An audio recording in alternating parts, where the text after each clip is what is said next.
Hello and welcome to Belton Stadium here on the campus of St. John's University. Dan Hilton here, joined by Luke Ryan on this beautiful Sunday afternoon for MLU action between the New York Rumble playing host to the Philadelphia Spinners.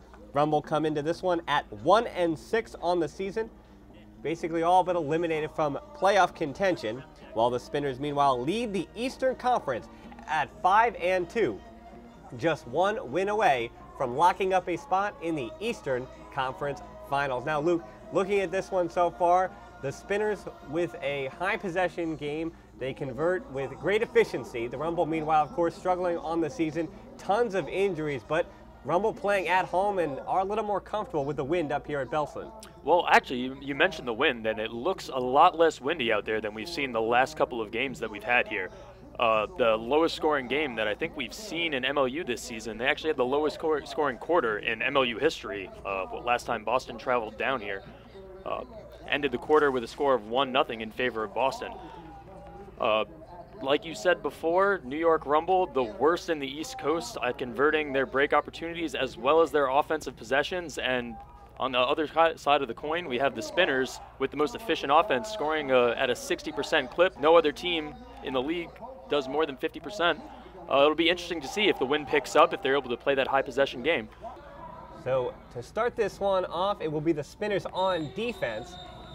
And just for a matter of note, Rainwater and Pana not using their normal numbers, as Pana, the pull, he gets it a good 75 yards, and the Rumble will set this one up, obviously, in their own backfield. And they're coming out in a vertical stack here, and it looks like Kocher, who's been cutting and been known to be that initiating cut in their offense, has dropped back to handle in the absence of Mazer. And the Rumble found the poach. It was Vukicic who was poached. And they get it ahead to a handler, now working on the far break side. This one hucked up into the end zone for Anderson. Anderson did not have position, but somehow leaning over gets the score. Rumble up 1-0 just 25 seconds into this one. Just a really good offensive possession. They worked it down the sideline. Maybe a little iffy on that shot down the sideline, but Anderson comes down with it. Rumble with the 1-0 lead over the Spinners here early in the first quarter. Now coming out on D, the Rumble did pick up a hold. It was Anderson with that terrific grab in the end zone. Could have been over the back, could have been a foul, but instead, the official said it's a score. And now coming in on D, you have Christopher Mazer, who started most of the offensive points this season. 10 goals, 22 assists, 32 points. He also has 2 blocks, however, on that end, as Kazan back, the grizzled vet, to set things up with Ward and Hiranet. And again, another housekeeping note, Hiranet's going to be playing 8 in the early going. Should change to his normal uniform. Now this is the patented Philadelphia horizontal stack with the isolation cut from Jake Rainwater as he gets it on the in here. We're going to be seeing a lot of that today. Hopefully they can cut off of that, and it doesn't seem the wind is much of a factor so far. As Pana received from Rainwater on this near side. Oh, and that's an overthrow. And it's an easy turnover for the Rumble to pick up. Just a bad look from Sickles there. He really didn't hit him in stride. As Brownlee the huck, and just before the end zone, coming down with it, and the lefty score for the Rumble, now up 2-0. That's just nice patient offense there. Alacron was caught there on the cone and waited for John Wodach in there on the up line. Really uncontested goal. So Wodach getting the score on the break for the Rumble. They're up 2-0. 8:47 to play left in the first quarter. So the Philadelphia Spinners are going to have to answer here down early. But as we mentioned in one of the earlier matchups this season between these two teams, the Rumble did jump out to a 10-8 first half lead, but they had a short staff and they couldn't hold on late. And they really only traveled around 15 players, albeit 15 amazingly talented players, and they really ran Philly into the ground there. They ran out of steam late in the third and fourth quarter, and Philly really ran away with that game, but that score was not indicative of the way that the Rumble played in the early goings. So the pull again picked up by Kotzen back to Hiranet. Hiranet over to Ward. Ward on the far side in the middle of the field. Meta. That was a layout D that unsuccessful by the Rumble. And now working with it. Oh, and that's a bad drop there from Glazer. Hit him right in the hands as Wodach will pick up. And Glazer is one of the more sturdy and efficient players. as we have a foul called, excuse me. I think that was a contact call on Glazer. Maybe, possibly Wodach throw his arm into them, but you can't hit him on his backhand side like that. It could be a little bit of frustration as well as he just picked up the drop. And for the Rumble being up 2-0, you'd have to think they're going to be a little patient here, as they are about 20 yards out. They're getting the break throws off. Here's Hollingsworth, and up near the end line, not in, just on the edge. And with the break throw easy into the end zone. Again, Rumble take the 3-0 lead. And as far as starts the Rumble have had this season, 3-0 over the Philadelphia Spinners. Not the scoreline you'd expect early. We still have 7:50 to play in the first quarter, so of course, plenty of ultimate to go. But again, almost a picture-perfect start for the Rumble. Like we said before opening pull here, the Rumble really all they can do is play spoiler here. And if they were able to come away with the victory here, a three-way tie atop the Eastern Conference by week 10 is a very big possibility. And Sheridan has it, gets it back to the middle for David Bauer. David Bauer, easy, almost no look with the right hand, finds the Huck for the score. And it's nice to see Dave Baer come in there for an offensive point. He's been known to be their main handler on their D-line, but when they can't really get their offensive flow going, Dave Baer, one of the best in Philadelphia at throwing that deep.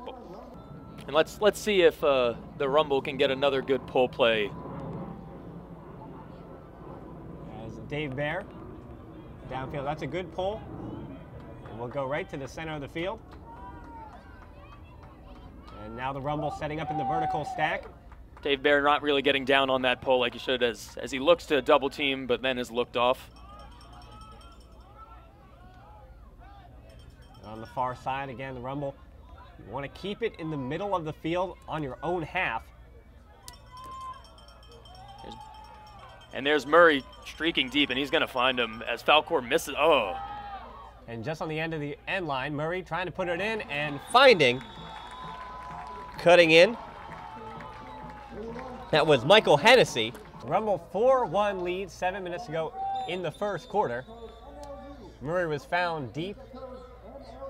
And Hennessy was right there for his 8th goal of the season, as I mentioned. 13 points now for Hennessy. The Spinners are going to pick up in their own end zone. Spinners really need to keep pace here. New York looks to be in a groove like they were in that first week 1 matchup. The Spinners are going to get to the far side. The difference is the Rumble are having some success in the... Sickles is called with a travel, and that's a turnover in MLU. Spinners offense has not looked comfortable in that horizontal set, as opposed to the Rumble, who are setting up in the vertical once again, now over here on the end zone. And Hollingworth has it. Hennessy looking patient here. He's not going to force the issue, but he'll go high release to Albert Alacron.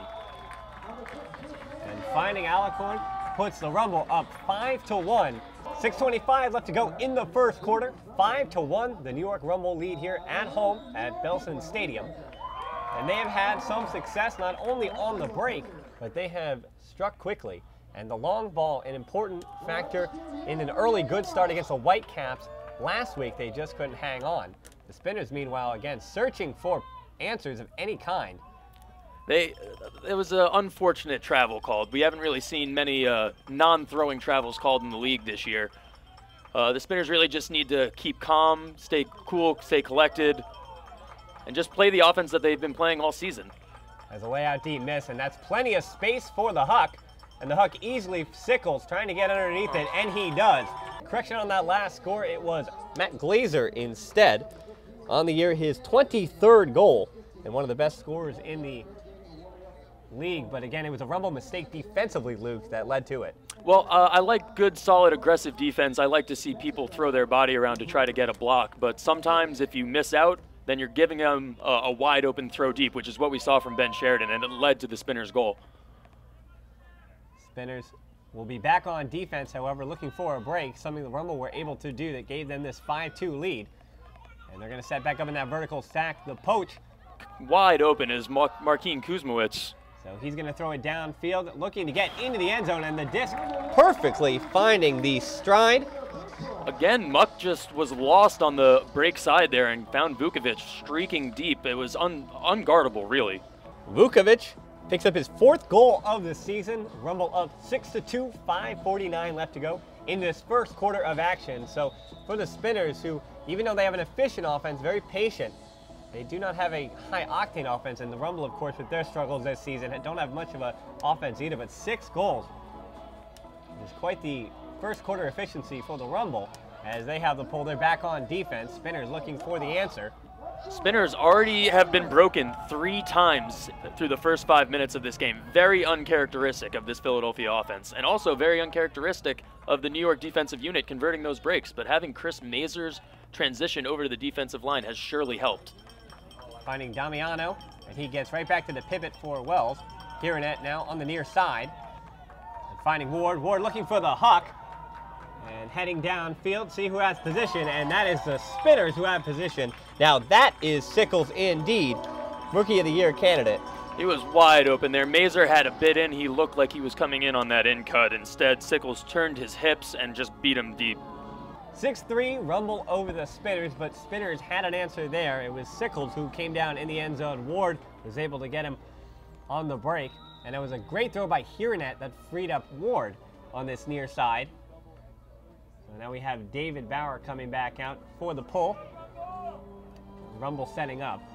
Again, the Rumble have not wasted much time this season, excuse me, not this season, but should I say in this game, capitalizing on Spinners' mistakes.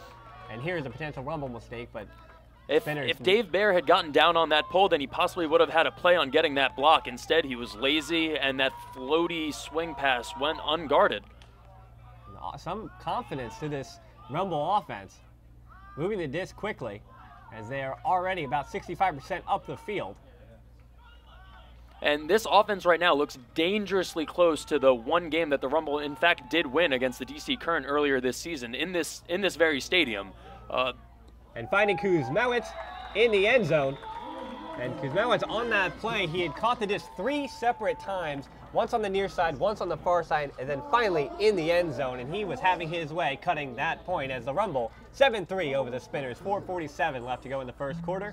7-3 Rumble over the Spinners. And Luke, for the Rumble, had not yet having an offensive turnover, and that's something, again, a very important part of their keys to success. It really was, and their lone home victory, actually their lone victory of the season against DC earlier in the year, they didn't record a single offensive turnover until the last point of the third quarter. They looked dangerously close to the offensive efficiency that they were showing in that game. Hopefully Philly can have an answer for them, because if they don't, they're not gonna be able to claw their way back into this game. And Glazer is able to find it again in the middle of the field. Here's Rainwater. He's been quiet. That's only his second catch of the day, and that came on the very first point of the game. That says a lot about the way Albert Alacron has been playing defense on him, the young stud from Rutgers University. And Brownlee able to recover on Glazer and getting it over to Ward. Ward looking for the break throw, and good defense then by Alora. Now in the middle of the field, Rainwater again with it. He's got a wide open and streaking teammate in the end zone. Brownlee just a little bit slow. And the Spinners come back. They're only down by 3 now, 7-4. The score with 4:01 left to go in the first quarter. 7-4. Glazer was the one in the end zone with that score for the Spinners, as they were able to answer offensively. That's the Philly offense that we've gotten used to seeing this season. They just methodically work it up the force side. If it's not there, then they swing and reset. They have some of the best cutters in the entire league. And Bosco had a little bit of trouble picking it up off the ground, but now Rumble are going to set up again in that vert. It looks like we have a violation. Seems to be a pick call. Gillies shrugging his shoulders. That call may have been on him, as they'll lose 10 yards. And the Rumble have to be careful here. They're dangerously close to their own end zone. And that's a point block by Matt Esser. And as I mentioned, the turnover, the first offensive turnover, but and then the Spinners turn it over right back. Esser just could not get to it. A little too excited. Esser with possibility for some bookends there, and decides to forget his hands at home. As Anderson sliding to it, comes to the disc, now getting it to the center. And pretty break throw over the top of the defense to Murray. Murray looking for Bosco in the center. Stahl's getting up there. They're going to cut it back. And this is really one of the keys that we really needed to be looking for the Rumble is they have some very good set play calls, and off of the resets, they always seem to, as Anderson drops, a wide open disc. Trying to get it back to Patton. Spinners could really use this break here to get back into this game. Spinners working up on the far side. Again, they're down 7-4 to the Rumble. To Chow in the middle. And we have another violation called. Another pick called, I believe, was Tom O'Connor downfield. So the Spinners will lose 10 yards. They're right back at about midfield. It's a good layout by Pana. Pana has it in the center, looking for a Bauer. And Anderson gets a little piece on it, but Chow's got plenty of time now, almost in the end zone. Of course, the Spinners are going to be patient. Anderson trying to use his long reach, but now that is a risky throw and an even worse throwaway by Leon Chow. So Chow, that is another turnover for the Spinners, but again, they were looking for the break. So the Rumble can just relax, reset things up with their offense. Again, they do have their offensive line out there now. They just need to take a deep breath, really. But some tired legs out there. Anderson almost with another drop. And Bosco was stuck on the near side. Not yet in the middle, but over to Murray. There's not a lot of action going on downfield as Charlie Patton runs in to get it on a swing. But finds Anderson on the far side. Murray's taking off deep, but he's looked off. They're going to set back up in the vert. Dave Vukovic is wide open. And a violation. Oh, that's a... Getting talked to, possibly not band-worthy, but Dave Vukovic had at least 20 yards of separation on his man Patrick Lindsay downfield. All Charlie Patton had to do was put it out to space, and that was an easy goal for the Rumble. So instead, the Rumble are going to start on their own half. And a good layout catch by Murray. As Murray now up ahead. And looking for the back of the end zone, just a little bit too far and out of the reach of Robbie Gillies. So it's going to be a turnover. The second offensive turnover for the Rumble on this possession alone. It was a nice idea by Chris Kocher there. Robbie Gillies made the perfect putt to the back cone, and he just floated it a little too much. We're looking at 22 seconds left to go in the quarter. Spinners, that's of course plenty of time, however, as Esser gets it on the near side. Esser almost had it knocked away, but instead the Spinners are going to set it up horizontal, stack as they get across midfield. Trying to work up. Ken Wells is wide open. They can't find Wells. Instead, they get it back to the center. Now laid out. And in the end zone is good defense there. Great body position there by Dave Vukovic. As time expires, the Spinners could not convert, and the first quarter of action comes to an end, 7-4. The Rumble over the Spinners. And we'll be back in just a sec for the next 10 minutes of action. Canterbury, the official apparel supplier to Major League Ultimate. Dress like a pro. Visit www.canterburyus.com, the destination for all your team's custom uniforms and athletic apparel needs. Canterbury, proud partner of Major League Ultimate, committed to the game. Go to discstore.com to purchase official merchandise of Major League Ultimate, game discs, apparel, accessories, and more. Discstore.com is the world's premier supplier of Ultimate Frisbee products and the official store of the MLU. Discstore.com, that's discstore.com.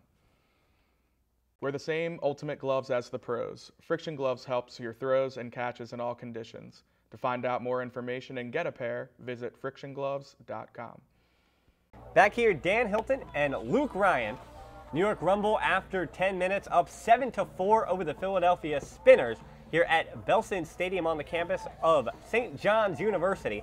And one of the big notes for the Rumble in that first quarter, Markian Kuzmowicz was on the field for a majority, 4 of the Rumble's 7 points. And they scored on all 4 of those points that he was out there. He recorded a goal and threw 2 more assists. He's 4 for 4 on his throws and he's got a T-pop above 1, and that's really impressive to see from your downfield receivers. One of the other big performers in that one, Dave Vukovic, also had a big first quarter as well. And one of the changes we've seen from the last game, Christopher Mazer is playing on defense. Now, of course, we're known head coach Anthony Nunez for the Rumble has been known to mix and match his offensive and defensive lines quite a lot, and whatever formula he's using so far today is working. As the Rumble will start on defense for this second quarter. And Philadelphia Spinners out with their O-line. Of course, we see Hiranet, Katzenbach, and Glazer, all the normal suspects. This one, a good pull. Plenty of time to get down there. But the Rumble don't want to give up a quick score, it looks like. They get over to Hiranet at the pivot. That was a nice isolation cut that they had for Hiranet, and Jake Herman with the point block right off of it. So Hiranet with the turnover, an offensive turnover for the Spinner to start this one off, and the Rumble are going to try to double them up with the break here. Hollingworth, and they're trying to get it back to middle. He was stopped there. Laura gets to the middle.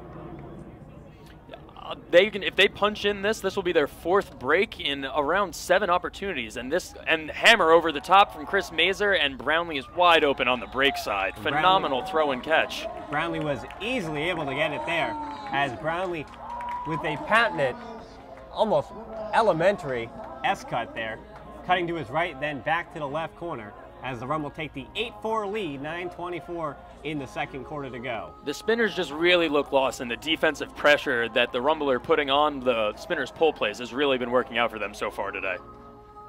8-4 the score, Rumble over the Spinners, as they were able to get the break, and now to, again, a surprise as you'd think coming out, having a talking to on the sideline, the Spinners still can't seem to get their sputtering offense going, but again, every time you get broken, your offense gets another opportunity to get back off the snide.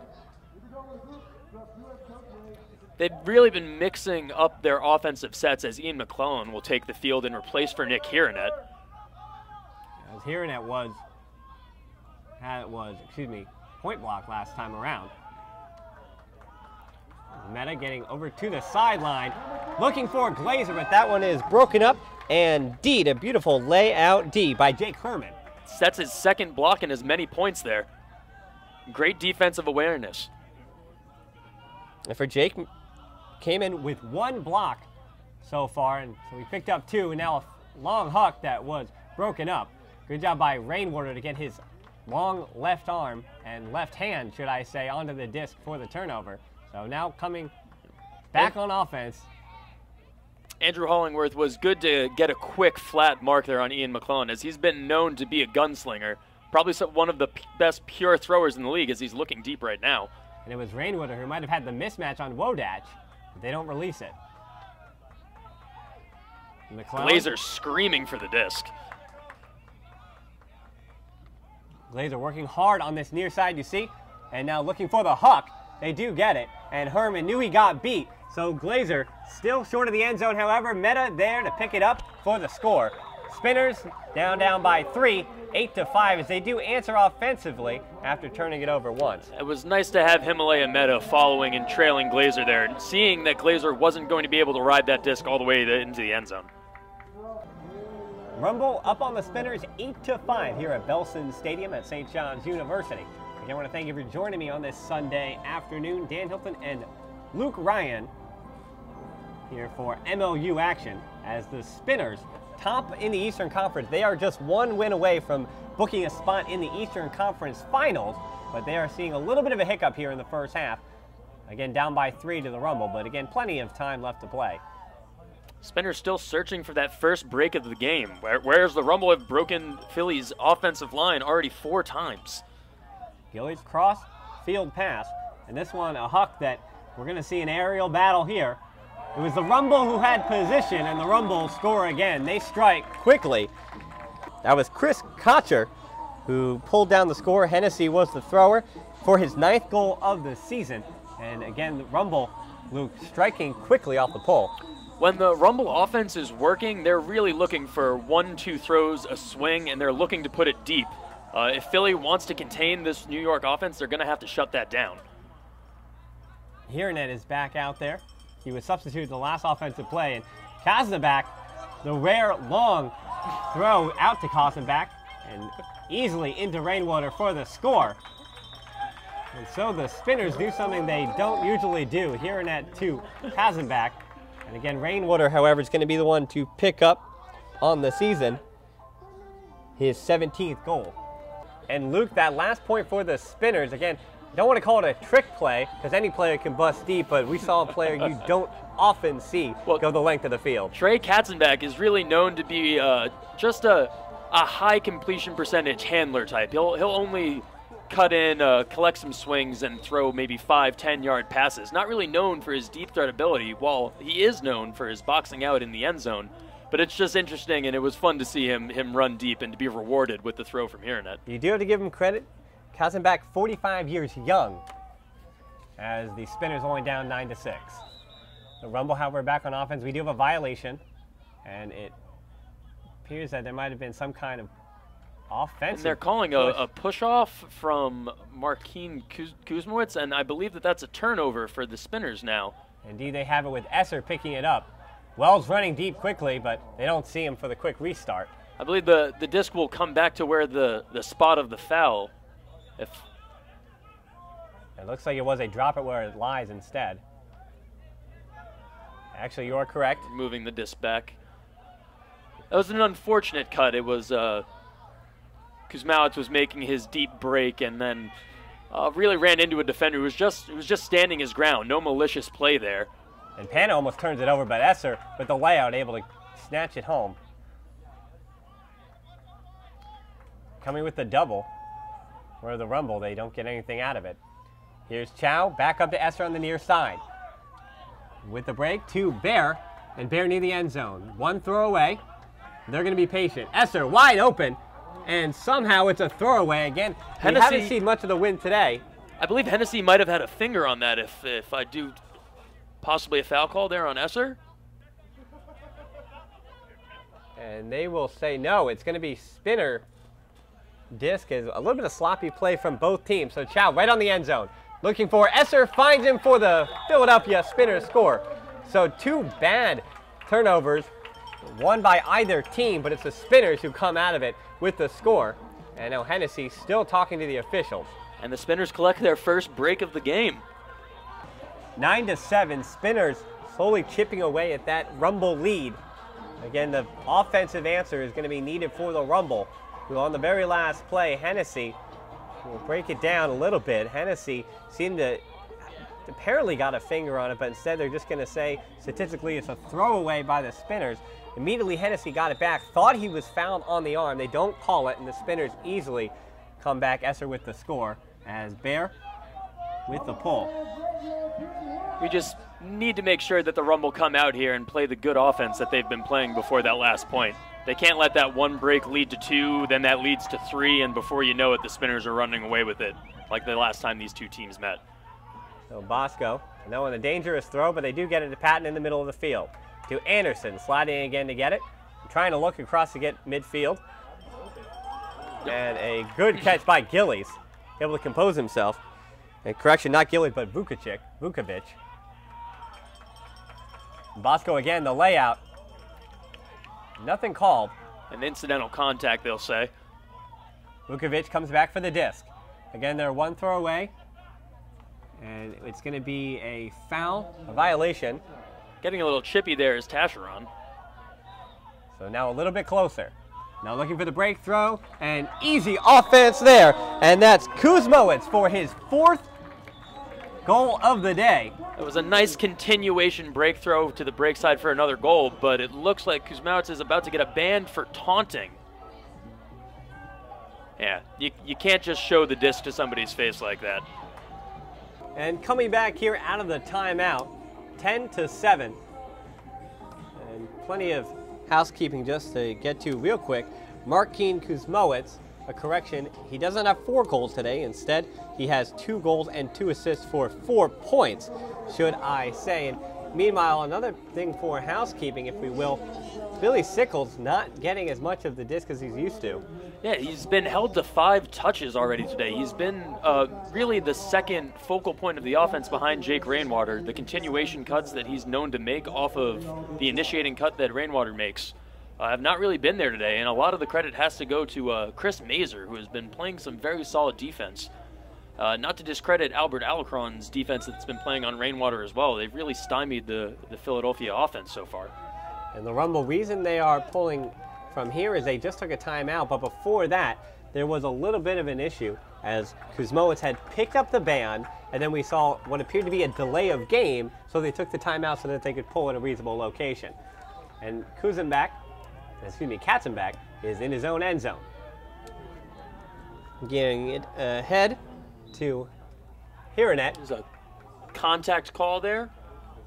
So it looks like we Ben have Sheridan as 10 yards will be given to the Spinners, but 10 yards just still puts them right outside their own end zone.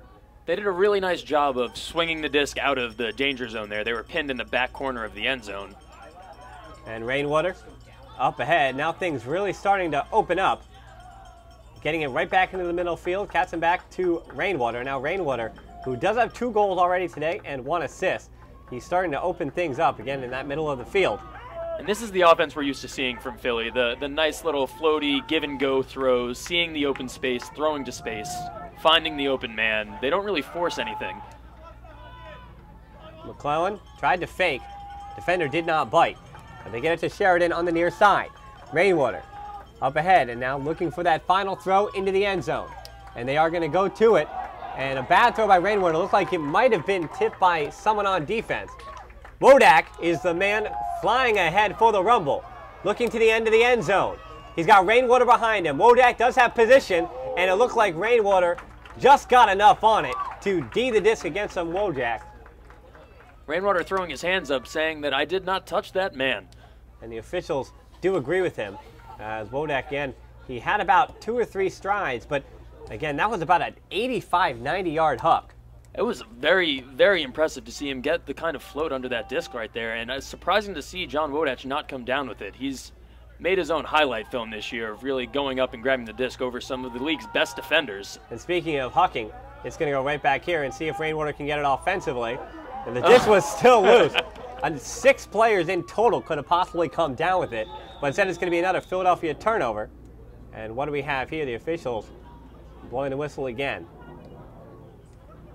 And it looks like we have a substitute. Oh, an injury Wodak was called for John Wodak. So Wodak is the one to go off. And we're going to have a substitute. McClellan's going to head off for Esser as a defensive substitution as well, where there was a stoppage of play.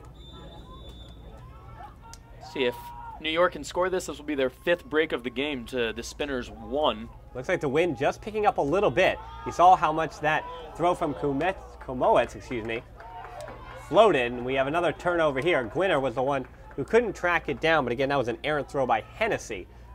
And this has been a sloppy point so far. We only have 2:50 left to play in the second quarter, and yet the score is still 10-7. It stands in favor of the Rumble. With the wind picking up, it's going to be interesting to see if the Spinners change around their offensive strategy. They're used to playing a lot of possession-based. Oh, and Gwinner runs straight into Esser. And then we're going to see a violation, so Esser's going to walk it ahead. Esser asking for a ban from the referees. They will not give it. And Glazer has deep position of Kuzmowicz, but they didn't see it.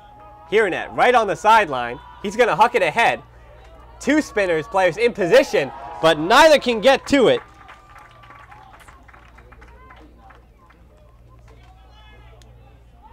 And it looks like it is going to be the Rumble who pick it up. They're back on offense with 2 minutes left to go. And so the Rumble going to head into what should be a set play. That was John Garrity, who's just recently been called up from the practice squad, who got that last block there on that deep look. And John Garrity, you can see he's got the length, he's got some height, and he used all of it as both Spinners players seem to be behind the defense. Kuzmowicz gets it ahead to Hollingworth. Hollingworth tried to get back to Kuzmowicz, and instead it's going to be a turnover. With 2 timeouts left to spare, the Spinners might think about calling one right here and get their offensive set together. They have 1:15 and trying to cut it to just 2, potentially even 1 if they get a break right before halftime. But it looks like they're just going to be, again, slow with it and patient. Here and that one almost got away from Sickles. Sickles, the lefty, getting it near the end zone, nothing to it. Rainwater was able to find it on the layout as he was able to shake his defender for the score. Rumble cut it to, the Spinners cut it to 2 on the Rumble, 10-8, under a minute to play in the second quarter. Rumble could have used a timeout there before that point. That was a bad throwaway and an even worse drop from Markine Kuzmowicz. And instead it appears we are going to have a Philadelphia Spinners timeout as they're looking for the break to cut it to 1. Back after the Spinners timeout, so they will pull it from just past midfield, or should I say to midfield, for the Rumble to receive. The Spinners before that timeout cut it to 2, 10-8, as the Rumble will look to go back into halftime up by 1. Remember, the first time these two teams met, 10-8 was the halftime score in lead of the Rumble. But again, they only had 14 players that day and just could not get down in that second half with enough bodies.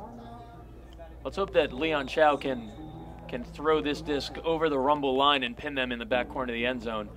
And he certainly has enough float there, but will that go out of the back?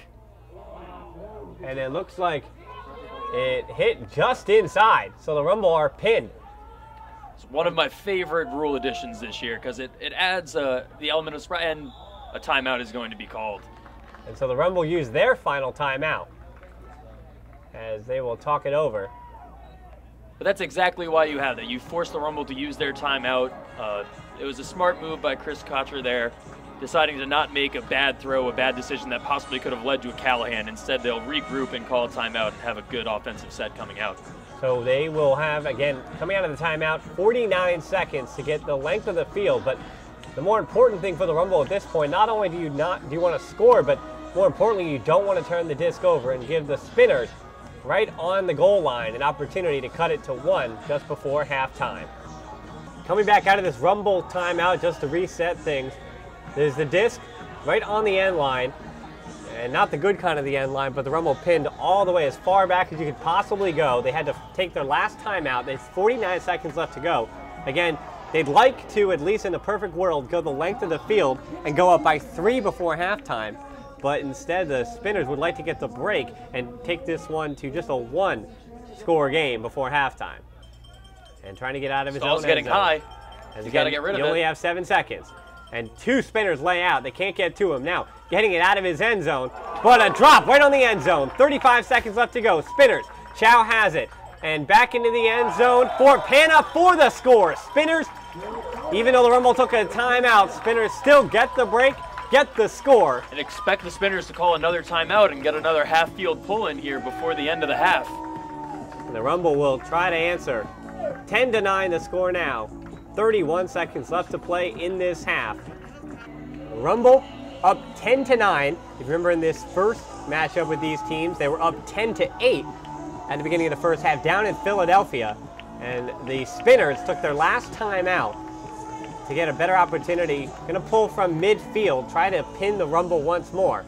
And what a beautiful pull last time out by Chow. And he's gonna have the disc again to try to replicate what he did the first time. Hopefully the Rumble can I think they'll be content with just swinging the disc around and taking the 1-goal lead into halftime.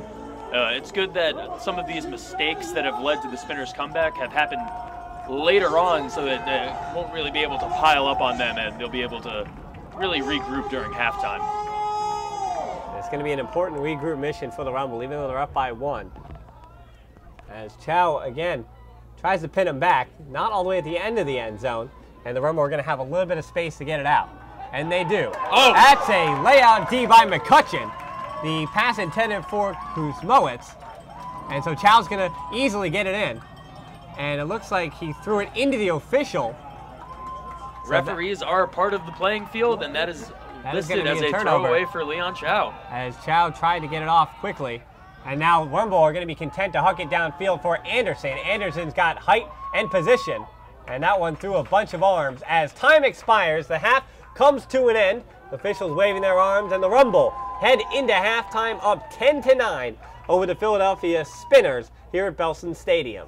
The Rumble really need to count themselves lucky that that referee was in the position that he was. Phenomenal defensive pressure was applied on that half-field pull by the Spinners, and Charlie McCutcheon with a phenomenal layout block. Stop your hands from sweating and increase your performance with Gamer Grip. This non-sticky solution allows you to make better throws and grab better catches without a hint of slippage. Innova is proud to support Major League Ultimate and its incredible athletes. As the official disc of the MLU, the Innova Pulsar has quickly become the disc of choice at Ultimate's highest level. Visit innovadisc.com to find a dealer near you. Can Jam, proud sponsor of MLU 2015. Can Jam is a fast-paced disc game perfect for the backyard, tailgating, or warming up for Ultimate. Get Can Jam today at the team store or online at canjam.com. Use bonus code ULTIMATE for 10% off your purchase. Back here for the second half of MLU action between the New York Rumble and the Philadelphia Spinners here at Belson Stadium on the campus of St. John's University in beautiful Queens, New York on this Sunday afternoon. Again, I want to thank you for joining me, Dan Hilton, here with Luke Ryan. As we come out for the second half, this New York Rumbles team, they succeed when they don't turn it over offensively, and of course, not turning the disc over just seems like an easy formula to getting a W, but for the New York Rumble offense in particular, it's something where defensively they don't break you a lot, so offensively they have to be efficient. And speaking of efficiency, Philadelphia Spinners, Luke, did not start that first half all too efficiently, but they did turn it around, getting some break points and able to pull the lead for the Rumble back down to 1 by half. They really came out strong towards the end of the game. The Rumble offense looked good and they looked comfortable up until those half-field pulls came into play. But let's keep in mind that they only have 2 shots in the second half, so as long as they can take care of the disc and work up their normal offense, then I could see the Rumble pulling up this upset. So for the Rumble, you say, well, you hold every time you win the game, but again, easier said than done. As this wind is also seemingly picking up just a little bit. As on the pull, the Rumble start with the disc on offense. It's Bosco in the middle, has it. Again, the vertical stack, as opposed to the Philadelphia Spinners. Very fluid horizontal. They get it over to the near side. The Rumble, their pull play seemed to have gotten shot down. They were looking for a Dave Vukovic ISO cut to the open side. They kind of look lost right now, and we're used to seeing that out of the Rumble's offensive sets. And so for the Rumble, again, who have to now figure things out after their string play did not work to success. As Hennessy has it, he got him on the fake, but Pana back in position. This is going to be cross field. Esser might have a play on it, but instead that's a beautiful layout catch. Looked like he got away from him there. He turned over his left shoulder, got turned around, and was still able to find the disc, even with Esser bearing down, one of the better defenders in the league. And Kocher, that's one of the reasons he is a Rookie of the Year candidate. As Anderson, they're going to leave him wide open. And Pana, again, pushing off him just a little bit. And Anderson, they couldn't get back to him on the swing. Esser was there on the switch. Bosco right on the goal line here. It looks like we do have contact. It's a pick call against Joseph Anderson. So they're going to move it back. So now what was just 1 throw into the end zone now could be 2 for Bosco. Bosco looking for Hennessy, can't get it to him, so instead going to his left. And Kocher looking for another assist and into the end zone for the score. That was just good, patient goal line offense from the Rumble. Hennessy looked to have his man beat on the upline cut. Instead, he finds Kocher on the break side, and then it was just an easy throw and catch from there to hit Dave Vukovic and stride. For Vukovic, that's his 3rd goal on the day as the Rumble lead 11-9. And coming back 11-9, the Rumble able to answer it, back up by 2. And Luke, that's a picture-perfect response by the Rumble coming out for the second half on offense and able to convert, not turning the disc over. It was amazingly patient offense. Like we said before, the Rumble run into problems when their string play off the pole really doesn't work out for them. Instead, they found their dumps, they found their swings, and got back into a rhythm, and were able to pull out the goal without a single turnover. As this pull got caught up in the wind a little bit, so Philadelphia will have good position to start in their offensive set. That one a break throw, and a break throw that the wind seemed to take away, and it looked like it did drop. Sickles just could not get to it in time, and Sickles was getting some medical treatment at halftime, but seems to be all right. We're really starting to see the wind play a factor in the game here, as it looked like an easy catch and throw to Sheridan, and again there. As Price had to get away from him, absolutely. Hearing it on the near side to McClellan. McClellan looking for Rainwater. Rainwater a little upset, couldn't get to him. Now Sickles. And Sheridan is still open on the open side. And Rainwater, they looking to go deep to him as Hiranet. Great job running all the way through the desk. That's fundamental catch and throw. Here's McClellan. McClellan over to Rainwater, and just a step behind him as he's got plenty of time to pull it in.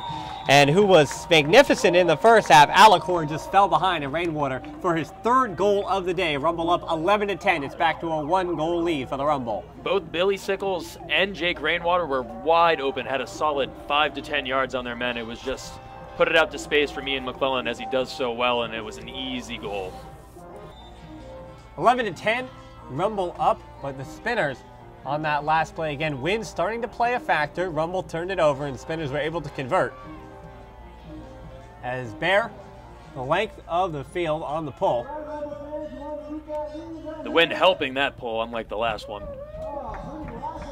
Spinners did set up last time. The Rumble with a zipper play as Kuzmauts goes deep, but is looked off instead. So now the Rumble again. Their first string doesn't work as Murray gets it, excuse me. Looked for Anderson on the huck, but instead is going to pull it right back. There's McGugan to Kocher, who's been open all day. Some good defense is being played on him by Tommy Ferguson. They've been trying to rotate, but he's getting most of the in looks that he's looking for. Now Hennessy. Hennessy up again. Good movement on that far side. Again, catches and throws. Anderson with the fake. Stopped things a little bit. Got it back to the center of the field for Kuzmowicz. Kuzmowicz almost D there by the Spinners. And now right on the goal line. Looking to get it in. And not in, but finally, the Rumble do convert. Kuzmowicz, again, his third score of the day. He's got 5 points so far, along with one band. But nevertheless, the Rumble up 12-10. They take a 2-goal lead again and hold. Another goal set up by a nifty little break throw by Joe Anderson. As the Spinners were turning around trying to find out their men and make sure that they weren't getting that another around throw, they get broken on the open side for another goal. So Rumble do hold. They've got 2 holds. And even though there was a turnover for the Spinners on that last offensive possession, they were able to hold as well. That's why we have now a 2-goal game.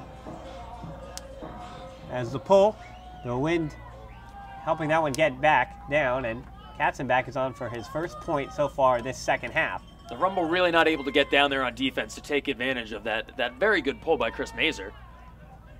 Hiernat has it. Looking for Ward on the break. Stall count was getting up there. Instead, on the far side, is Sickles. Gets it right back to Hiernat. The downfield cutting from the Spinners right now is kind of stagnated, as Rainwater, always the safety valve that the Spinners can rely on. And that's exactly what the Rumble's defense, is going to want to do. Just continue to force those in cuts. Make them fight for every yard in this win. As Glazer, that's a good throw around to Demanio. And now looking for the end zone for Katzenbach. And panicked and unable to bring it in was Sickles. That's an offensive turnover again. Phenomenal goal line defense being played there by Andrew Hollingworth. He cut off the cut by Katzenbach to the front cone and then was able to poach off again. So an immediate turnover there. Hiernat looking to get the hold. Spinners were gifted. And here's Ward easily into the end zone from Hiernat. Absolutely gift wrapped for the Spinners there, as Marshall Ward is able to put Gwinner on its back heel and beat him up line for the goal. So we have a 1-goal game once more, 12-11. Spinners bring one back, 5:49 to go in the third quarter. So the Spinners, who had a costly turnover that looked like the Rumble could capitalize, Rumble turned it over again as they were pinned back in their own end zone. They didn't read the poach correctly. One poach leads to another poach from the opposing team. And that's what they say in Ultimate. It's not necessarily, yes, string plays can get you the goal, but it's necessarily how you deal with transition. And that time, Philadelphia able to transition from offense to defense and back to offense a little bit quicker. Another wind-aided turnover there for the Rumble as Gillies caught his second catch of the game, only to throw it away. And speaking of transition, the Philadelphia Spinners are going to try to transition into offense and strike early. Up over the head of Chow. Pana's got it near the end zone, and he is able to bring it in, and we have a tie game for the first time today. Rumble Spinners knocked up at 12, 5:17 left to go in the third quarter. Pana, the man who had that last goal that tied this one up at 12 with the pull, and you're now going against the wind, as when we started this game, the wind was blowing to the south, now more towards the west for those counting at home. Seems more of a swirling wind or as the pull lands out of bounds. Hopefully they can set up their pull play. So the Rumble will be going now. Yes, it is swirling, but on paper you'd say it's with the wind. At least this is the way that the disc seems to float a little bit better. And they're in the middle of the field. Breaks, and he has at least 4 steps on his man. He's looked off. And now here's Kocher. Kocher on the near side. And Kuzmowicz. And you see, even a throw right to the middle, an easy routine throw is dangerous as the Philadelphia Spinners defense pushing the Rumble offense back. Absolutely smothering defensive pressure being applied by the Spinners right now. Here's Anderson as they finally get it across midfield, and Chow, basically a layout bid on the mark. And it's another turnover, and the Spinners can take their first lead of the game. Here's Panna looking for Bauer, and Bear did not receive the disc. Instead, they're going to cut it back. They finally do get it to Bear, and now he's looking to huck it down deep, but just had to look off the Spinner who was running. Instead, it's a throw away in the backfield. Chow's able to tap it down, so now about 10 yards away, Rumble pick it up. Kocher, again, Rookie of the Year candidate, he's going to reset to Bosco. Bosco, Anderson's wide open, and not seeing it behind him as he is right on the goal line. Anderson's going to have to reset and get it right back to Hennessy. Hennessy looking for Bosco. Instead, can't find him. This is where you're going to have a set play. Here's Kocher, a Hennessy up over the top, and he, with the right hand, able to reel it in. Now right on the goal line, Kuzmowicz is in for the score. Rumble, good, patient offense on the goal line. We didn't really see any downfield action from the Cutters there. They were expecting Hennessy to hit that up line for the goal. I was kind of surprised when he didn't step in. Luckily, Kuzmowicz was able to cut in. Great separation from his man, and the Rumble will hold serve, take the lead, 13-12. So Markeen Kuzmowicz picking up the slack where Robbie Gillies left off last week, as he's got 4 goals, 2 assists for 6 points so far on the day, Luke. Really been the focal point of the offense so far. He's really been a motor. He's been there on the ins. And will that land in bounds? It does land in bounds, so the Spinners are going to be able to pick it up offensively. Hopefully the Rumble, normally you'd see a double team set off of the reset here. Choosing not to are the Rumble. So right at midfield, and here or not, that's a dangerous thrower, even on the near side. He's not pinned. They get it ahead to Wells. Excuse me, make that Ward.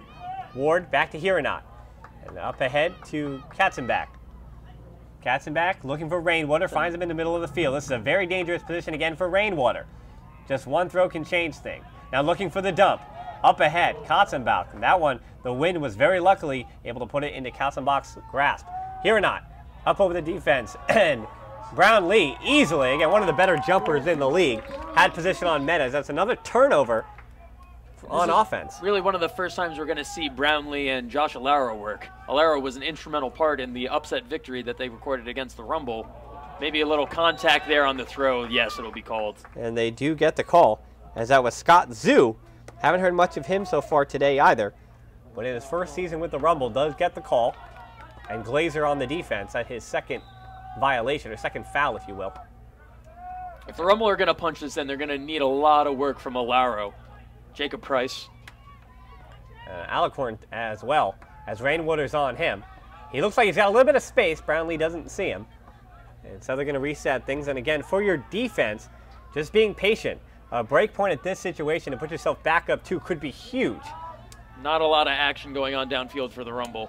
As Katzenbach knows that. And good talking there. Alicorn calling off the other cutter. And here's Zoo looking for the final throw to get into the end zone. They're going to lose about 5 yards to Alicorn, but they're going to make it back up with Price. Price finds Brownlee for the score, and Brownlee for his second goal of the day. And the Rumble get the break back up to 14-12, 12-12 left to go in the third quarter. And Philly just looked lost on defense after the turn there. Not a lot of downfield cutting there for the Rumble, but Josh Alaro and Jacob Price were able to work the disc around and find the back of the end zone for the goal. 2:12 left to go in this third quarter, 14-12 the score. And on that last play, it looked like Marquise Brownlee had a trip to the library, Luke. He collected his bookends there, was able to rip it out of the sky all the way at the opposing in their own end zone, able to work the disc all the way up the field and collect his goal. Well, the Rumble are going to seemingly have a little bit more energy, as the pull does get them in good position to start up defensively. But again, with this Philadelphia Spinners offense, at any point it could really catch fire. Oh, after a bobble, Damiano, luckily to keep that in. And good job by Damiano, really, to keep his focus as he's now wide open downfield. But it's Panna instead to get it. It's a huge layout D. The defensive play of the day so far. And right off the practice squad is where that D came from. John Garrity, he had one block in that first half, and now he's got one in this one. And that was a huge play with the long left mitt. And now he's looking forward offensively. As again, the Rumble, the biggest thing here, though, is they are, as we have a travel called right on the goal line, as I was just about to say, the biggest thing for the Rumble is you get that D, but you give it right back. Some confusion on where the disc should be centered, and so Sickles gets it right back, and this is going to be an easy throw for McClellan. He just has to wait for his offense to set up. And easy throw, as mentioned, to Sickles for the score. A nifty low-release break forehand to Billy Sickles for only his second goal of the game. A bit of a quiet game for Sickles so far. The difficult thing on that last play for the Rumble, Luke, is that, again, you get that amazing D, and then now you're stuck, basically, though, pinned offensively, and then you turn it right back over. And that one, what you could say, a mental error as far as a travel call. Again, pinned, stall counts high. You just have to have better composure. Well, generating turnovers has never been New York's problem. It's just been converting those break opportunities. Like we said at the beginning of the broadcast, dead last in the league in break converting. But the one thing they have had in this game is they have been able to hold offensively, and their offensive efficiency has been good, and the Rumble will try to do that again. So 1 minute left to go. Coming out in a simple vertical stack with an ISO cut as Leon really lays out. That could possibly be a band here. Really trying to eliminate these dangerous plays. And I think the big thing there was that Anderson, actually a little bit of miscommunication. Anderson didn't realize that that disc was going to be intended for him on the around. And so he had kind of stopped his cut a little bit, and Chow just kept going through him all the way. So Anderson, this one a dangerous throw, but finds the man on the break side. Now Kuzmowicz up ahead across midfield. Back to the center. And you've seen in this second half, Kocher has handled the disc a little bit more than he did in the first half. As another turnover for the Rumble. And it's going to be a break potentially to tie it back up. McCutcheon back to Bear.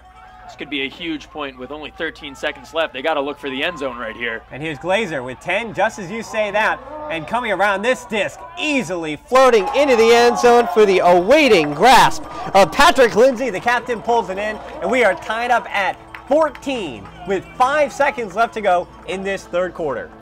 Just some poor execution on offense by New York. We were seeing them swing the disc route fairly well, and then just a bad time drop, and then with 5 seconds left, Gabe Colton took the shot, and we have it tied up with 5 seconds left. And with that, Luke, an offensive turnover by the Rumble, their first of the second half, and we are tied back up at 14 with just 5 seconds left to go. So again, the Rumble, they're big on their string plays, they're big on their pull plays, and that's exactly what they're going to need to do, because basically you catch the disc, you throw the disc, hope someone catches the disc. They have their tall man line out, do the Spinners. Jake Rainwater not normally out there, Nick Matheson, Trey Katzenbach. They're going to really hold back because there's not much you can do with 5 seconds here. As Rainwater is just playing center field, it's just a matter of who's going to come down with this block. And it looks like deep in the end zone, that's a catch. And rising up to get it was Wodach, as Wodach skied about 3 Spinners. And that's the play of the game so far as the Rumble in the quarter, 15-14 the score. They take a 1-goal lead once more as, again, the third quarter expires. Wodach with the huge sky on 3 different Spinners players.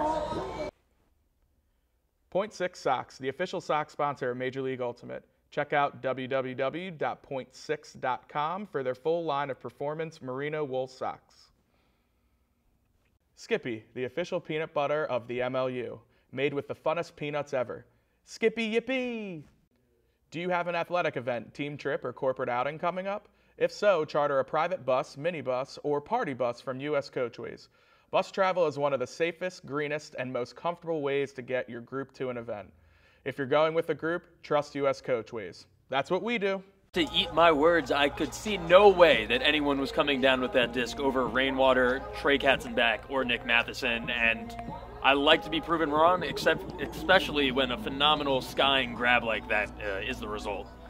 Wodetz, that was his second goal of the game and his 8th of the season. As again, for the Rumble, they're just, again, trying to survive in this one. At one point, they had a 4-goal lead at the start of the contest. Throwing out their best defensive line here. Hopefully they can get a break to start this fourth quarter. And that's what they're looking for here to play spoiler, as I mentioned. The big one, what this means for the Spinners is a victory and choose them a spot in the Eastern Conference Finals with either the Whitecaps, who again, with a 1-goal win last night, 18-17 over the DC Current. Let's not forget that the last time the Spinners faced the DC Current, they did lose, and they don't want to be in a situation where they'd be forced to win out the remainder of their games, as both Boston and DC have looked strong. As Rainwater has it on the far side, and this one downfield, intended for Sickles, and broken up again by that D-line for the Rumble. Sickles begging for a strip call there, but it will not be given. Chris Mazur with his 3rd block of the game, who has played phenomenal defense against Billy Sickles. And he'll waddle off with an injury. And it looks like the man who goes to the bench is Christopher Mazur. And Mazur, who has played exceptional defense today. He's had some of the better offensive players for the Spinners, should I say, that he's had to guard. So 9:23 left to go in this fourth quarter. The Rumble looking for the break. A nifty break around to Alarcon. And Alarcon has plenty of time here. Gets it in to Garrity, who has 2 pretty sensational blocks so far, 1 in each half. And the officials again, it looks like they're going to call. Just checking to see here what's happening. Oh, we got a little bit of blood on Garrity.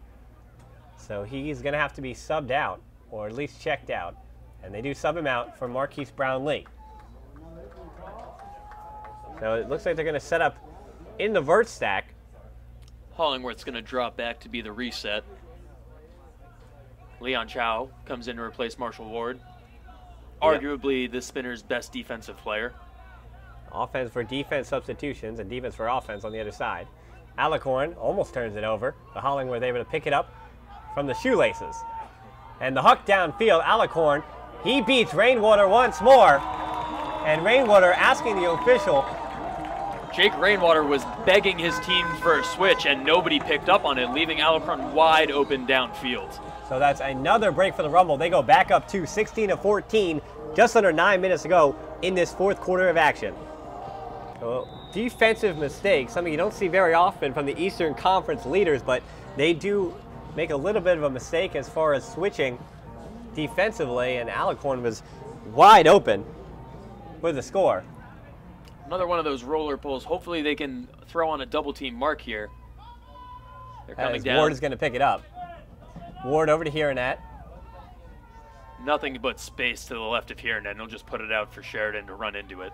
And That's again, when the Philly offense is working their best, just wide open space. Rainwater almost had the huck off. Katzenbach able to wrangle it in. And now over midfield. They're going with the wind, so again, those cutters are going to continue to go deep. And Rainwater looking desperately for the disc. They get it over to Ward. Unable to find Sheridan. It's Katzenbach again. The layout, missed by the Rumble. And beautiful cutting by Sickles, able to free himself up over Alaro. And the score, as I mentioned, Sickles throws it into Sheridan. That's the efficient Philadelphia offense that we're used to seeing. And that's the first assist of the game for Billy Sickles, making it 26 on the year. Surprising he hasn't thrown one yet, as he's second in Major League Ultimate. Philadelphia will pull. It'll be David Baer down to the Rumble offense. Again, for the Rumble offense, as we mentioned when this quarter started, they were up by 1. If they can continue to hold at this pace, again, you don't want to, at this point, try to take time off the clock much too early in the fourth quarter. But try to use that wind to your advantage. Again, now they're going with the wind again. And that's really not the Rumble style. They're a run and gun team as another 50-50 is put up. And this one intended up ahead for Vukovic, but there were 2 Spinners this time, no doubt about it, they were in position. it's feast or famine. Like they're either going to score and score at a high rate, or they're going to be tons and tons of turnovers. And here's Pana. Pana, he's been important in this second half. He's been a pivotal part of about half of their scores, either throwing, catching, or setting something up. Stahl's getting up. As Esser, you just mentioned it, Esser forced to throw it up line, and Kuzmowicz with the D. So Bosco calls off Hennessy, says, I'll pick up on this near side with 7:30 to play in this fourth quarter. And good break throw there. Vukovic has it right back into the center of the field. Easily find Hennessy, and just about 40 yards away from goal. Hennessy to Anderson. Anderson looks for Bosco, but looks him off. Anderson again with those long arms, finds Bosco, wasn't necessarily ready for the disc, but now they're one throw away. They're going to be patient. Bosco back with the dump to Hennessy. And it looks like almost a foul by Esser. Instead, they're going to call a travel. Contact there between Esser and Hennessy. I'm not exactly sure about that call. It looks like the travel was forced from the contact from Matt Esser. Surprising to not have that call go the Rumble's way. So if anything, it would have been a foul, but instead of a no call, then we thought they call a travel. Esser has it here, still in his own half. Now Pana. Crossfield to Bear. That's exactly what they want. Now it's a Huck, long down deep. Again, this one floating up. Can he get to it? And not there in time. That's going to be a turnover as Patrick Lindsay, the full layout, could not bring it in. Wouldn't be a bad time to call a timeout for New York here. As you think about it, with 6 minutes left, this has been a 2-minute, 45-second point so far. And with such a long point that eats up so much time, again, if you can get a break point in this situation, you put yourself in the driver's seat late. Kuzmowicz is still working hard out there trying to get the disc, but the rest of the cutters, everyone just looks tired. Like you said, a 2-minute point. And Vukovic has it on the far side. Gets Hennessy it back in. wide open deep. They don't see him. Instead, Kocher is going to reset things. Stall count getting a little high. And Kocher just has to throw it up. Kuzmowicz able to find it, however. Chow on the defense. Not getting anything generated downfield, New York is right now.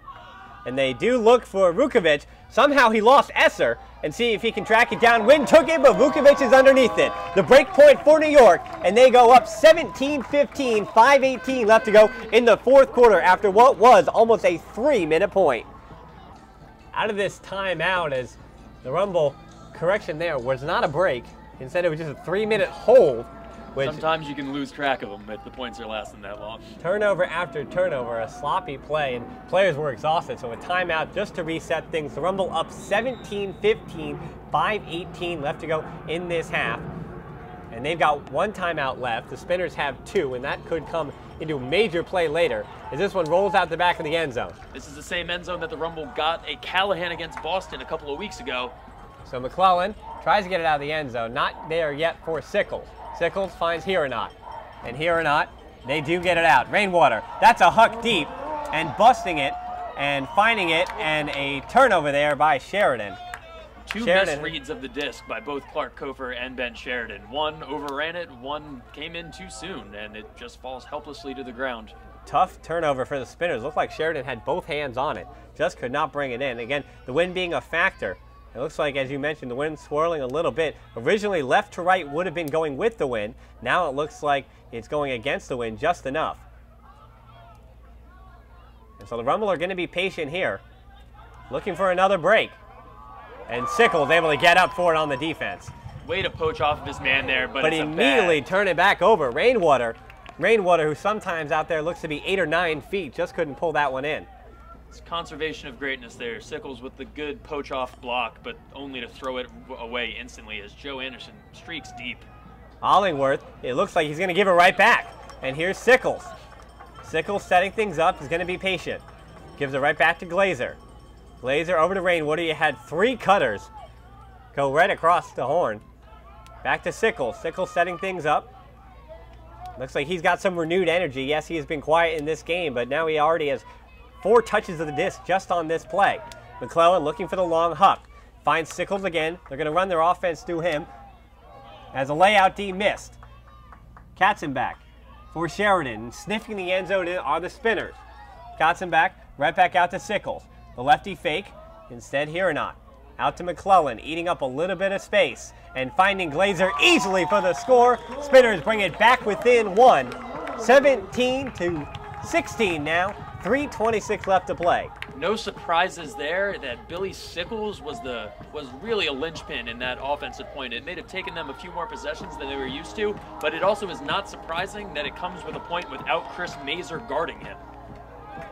So Philadelphia burning another timeout as they are down by one, 17-16 on that play. Last play, he's been quiet all game, but Billy Sickles taking over. And maybe one of those reasons, Christopher Mazer, went off with an apparent injury at one point, still not come back. We've been talking about how a possible Rookie of the Year candidate, Billy Sickles, we really haven't seen much of him today, just 2 goals and 1 assist up until that point, and not really being involved with the offense. That last point had 6 touches of the disc, was constantly open on his looks and swings, and was instrumental in that goal-scoring play. But if Chris Mazer can't get back on the field, then I don't see anybody else on the Rumble bench that can stop him without sacrificing the defensive play of Albert Alacron on Jake Rainwater. And so the Rumble misplaying it, and they're going to be pegged into their own end zone. And a turnover here right on the end line. Philadelphia trying to break quickly. David Bear with it. Again, 1 throw away. Rumble able to find somebody. It's back to Bear. And they're going to say he's just on the goal line still. This one a long throw into the back of the end zone for Pana for the score. We're tied up back at 17. 3:05 left to play in this fourth quarter. There it is again for the Rumble, not really knowing how to handle the half-field pulls. That's the 3rd time that they've been broken on such plays. Outside of that, if the Spinners want to call another timeout here and maybe keep momentum on their side, it wouldn't be that bad of an idea. Another timeout, the final one used by the Philadelphia Spinners. This one all about momentum, knowing how much success they've had on those midfield pulls. I'm really, really behind this decision by Coach Billy Maroon. The New York offense has looked somewhat unstoppable on their normal plays, but on the half-field pull, this would be, if the Spinners can get a break here and take the lead, the 3rd break that the Spinners have recorded against them using this play. And again, it's going to be Lan Chow, who has been the one who's taken those pulls, and he's had success on them. Again, tied up at 17, 3:05 to play. The Spinners have not yet had a lead in this contest. So looking for the break here. And it lands out of bounds. A lucky break for the Rumble allows them to really set up their offense. And that's huge, because now what it looks like is Philadelphia now don't have a timeout in case they want to do that again. So the Rumble, if they're able to hold here, would put themselves again, obviously with disc in hand, in pole position, to try to wait out. Again, that's what they've tried to do for the Rumble. Trying to play spoiler again, that's what this game means. Not much for the Rumble, who are 1-6, but for the Philadelphia Spinners, desperate to win this one to get that bid into the Eastern Conference Finals just for the victory. We've got something going on downfield. It's a pick called on Dave Vukovic, I believe. So the Rumble are going to lose 10 yards. It's a nice 5-second break for the Rumble's offense here. They really weren't getting anything. And McGugan, as Mazer had it. And now it's Kocher. Kocher looking for the end zone. And getting into the end zone, out racing the layout was Robbie Gillies. He's been quiet today too, but when your back is against the wall, it's your stars that come up big. In the Rumble, 18-17, 2:27 left to play. The Rumble looking for their 2nd win of the season, and they got the hold in a very important spot. They were lucky there that Leon Chow's half-field pole landed out of bounds. Really a breath of fresh air for the Rumble there, as they were able to just work it up the field as if the half-field pole wasn't even an issue. And they will take a half-field pull themselves if they just took the timeout. So 2:27, and you'll be on the edge of your seat for the rest of this one, as neither team has a timeout left. And no more half-field pulls. It's the last one. And Mazer actually looking over to the sideline, asking, should I throw it backhand or forehand on the pull? And such interesting little things, and he opts to go with the forehand, and this one quickly rolls out of the back of the end zone. Katzenbach over to McClellan. McClellan with the turnover there, and we've got a Callahan! 19 to 17. Rumble take a 2-goal lead, 2:22 left to go, and that was the man who had the sky in the third quarter. Gets the Callahan here, John Wodak. Perfect anticipation on the in cut. He knew exactly where that disc was going. Slightly underthrown by McClellan, but he have to be there to pick up the pieces on a layout catch block Callahan. Phenomenal play by Wodak. So the Callahan, John Wodak, he had the sky at the end of the third quarter. That got us out of our seats. And again, now the Rumble, more importantly for them, up 19 to 17, 2:22 left to go. And it seems we have an offsides violation, as one of the rules, one of the rules on the Callahan is you receive the pull. Arguing over stating readiness, I believe, from the Rumble. Ben Faust and Matt Hennessy are arguing their case. So now it looks like because of the offsides call, we're just waiting to see exactly where things will set up.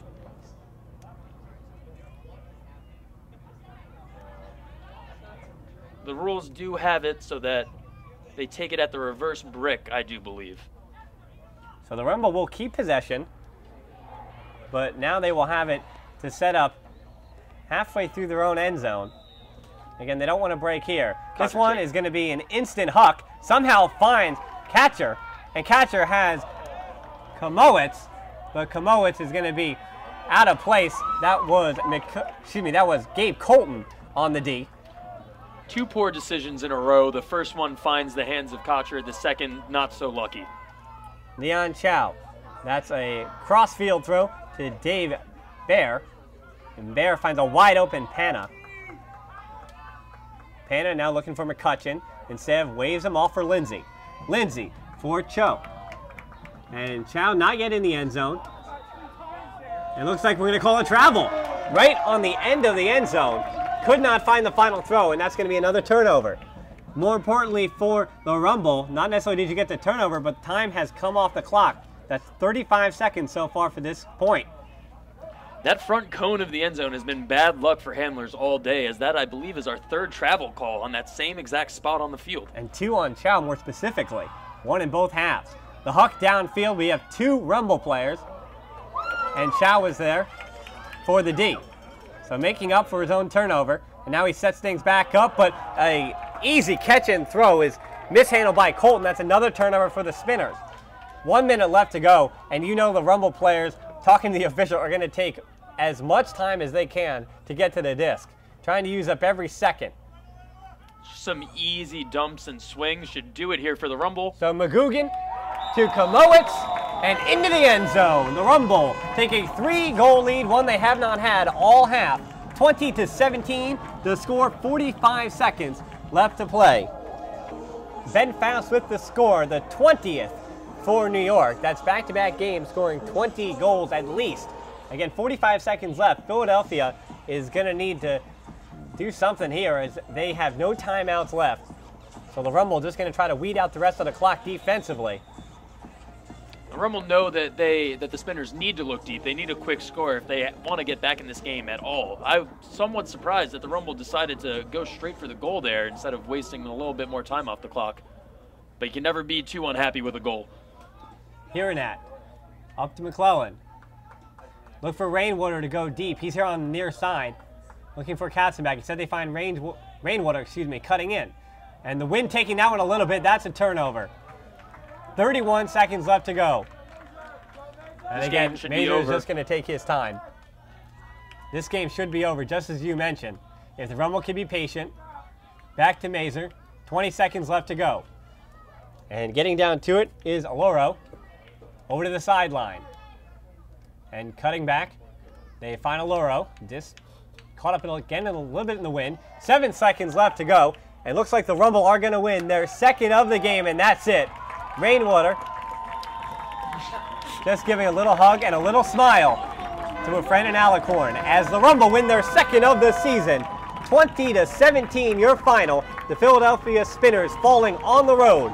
And now seems like their destiny is in their own hands. They weren't able to win this to get that automatic bid in the Eastern Conference Finals. They're going to have to fight for it in the final 3 weeks of the season. It was really impressive what the Rumble were able to do out there today. It was really the only thing that was stopping them was the half-field pulls that resulted in the game to really catch up to them at the end of the first half. The Rumble may have looked like they were in danger of letting this one slip away, but right at that last second, John Wodach able to come away with a Callahan and really put the icing on the cake for them. So John Wodach, as we mentioned, 2 huge plays in this one. And those will be those highlights, you can see them all again. Yeah. As again, this one in the books, 20-17, your final. And just before, as we wrap this one up, what's your final thought of the game, Luke? I'm really interested to see how the last 2 weeks of the season are going to shake out now. If Philly had won this game, they would have entrenched themselves atop the conference. Now the possibility of them not even making the playoffs is still a possibility. As next week, Spinners host DC in Philadelphia, and New York Rumble, meanwhile, up on the road in Boston. Again, going to try to play spoiler once more as Rumble finish up at Boston. They're at Boston next week, and they finish up with Boston again on the 27th. Meanwhile, the Spinners then host DC on the 27th. So back-to-backs for them. As again, the Rumble move on the season to 2-6. Philadelphia Spinners fall to 5-3. So plenty of thanks to go around for myself, Dan Hilton, my color guy today, and Luke Ryan. Again, I want to thank everyone involved for this final in MLU action, 20-17 New York Rumble over Philadelphia Spinners. Thanks and have a great day.